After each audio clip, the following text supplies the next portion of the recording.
This is practice exercise 15. I will do this one in JavaScript, so in Node.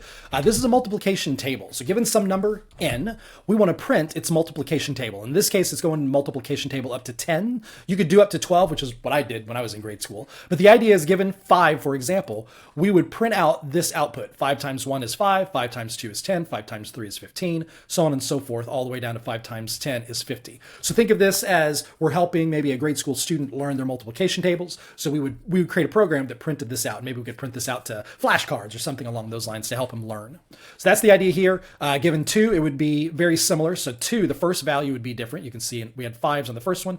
We've got 2s on the second one. And obviously the answer is going to be different because we're multiplying by 2 for 1 through 10 rather than 5. So that's the idea here for what we want to do. All right, so I'm going to do this one in JavaScript. Let's go ahead and get started. I'm going to head into my folder. Let's create the folder. So new folder, and this will be multiplication table. And let's open this with, actually, let me copy the MD file in first so we don't have to have 2 instances of Visual Studio Code open.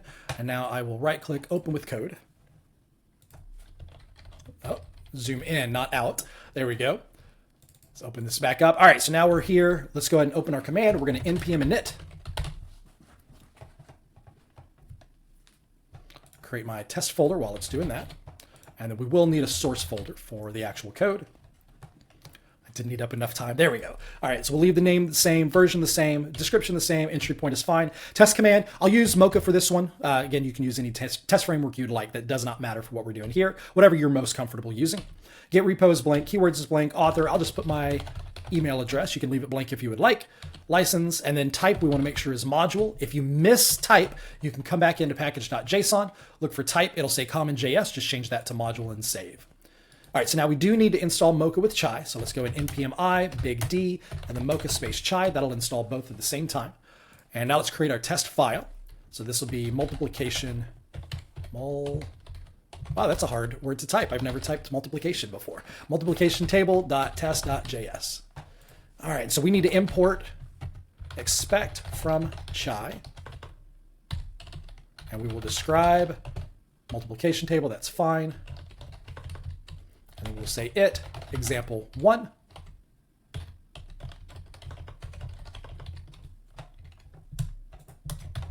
All right, let's convert this to tabs so that it's better. All right, there we go. So we are now set up with our tests, ready to rock and roll. Let's go ahead and just run our test real fast and make sure that looks okay. So it is running Mocha. Oh, it's not a default. I think I need curly braces around that. So it's saying the expected module does not provide an export name default. So it has to be a named one, which means I need the curly braces.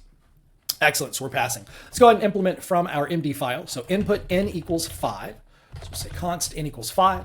And now we want our output. And I realized that in the README, I made a mistake. I need to unindent these because you don't want the tab in front of those. So let's unindent those. And then this is the actual output that we want. So we'll say const expected equals. And now to do a multi-line string in JavaScript, I can use the backticks. So we'll just paste that in. And let's just clean those up so there's no additional lines.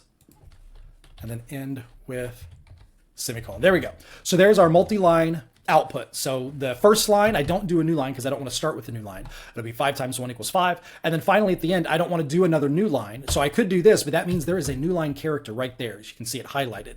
I don't want that. I want it to not have an output line. So be very explicit about what you're looking for in terms of strings. Strings can get really, really complicated when you're dealing with tabs and spaces and new lines and not new lines. And does it have a starting new line? Does it have an ending new line? It gets really, really tricky as you're dealing with those. So be very explicit about what you're doing with strings. So there's our evaluation. And now from here, what we want to do is we want to generate that multiplication table. Now we could do this just as a straight function. However, to make it consistent with C# and Java, I'm going to create a class. I'm going to create an object of that class. I'm going to do this as an instance class because we generally have more options available for refactoring with instance classes than we do with static.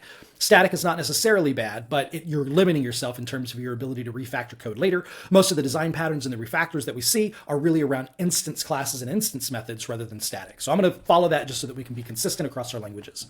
So we'll go create our object. So this is going to be something that generates a multiplication table. I think that makes sense. So we'll call this a generator. We'll say this is a new multiplication table generator. That makes sense. And so now we'll say the result is, and let's actually call this, we'll just say result equals generator dot generate table for n.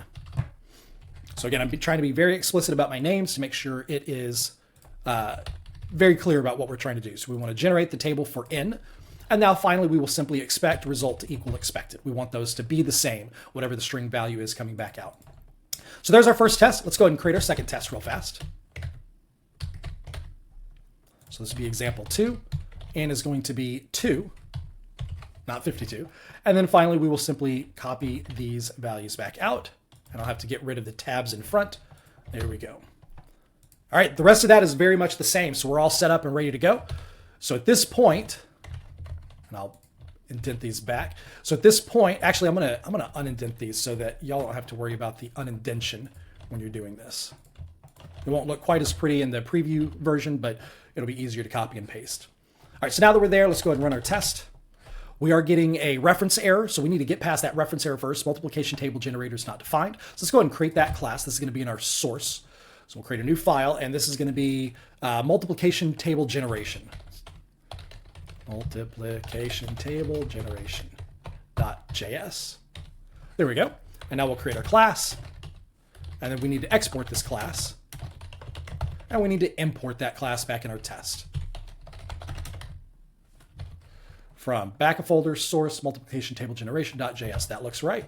All right, we got our green, and now we're also going to need to create our method, generate table for. And then given in, this will return the string. I'm going to leave this empty for now. Let's go ahead and convert this to tabs so it's much prettier. All right, so at this point, I'm hoping to get an assertion error. Let's rerun the tests. Excellent, we do get our assertion error. We wanted it to be this value, but it was undefined because we didn't return anything. So at this point, you are set up. We've got our tests here. Everything's ready to go here, and then we've got our actual code. Your job now is to implement the generate table for method and get the test to pass. Good luck.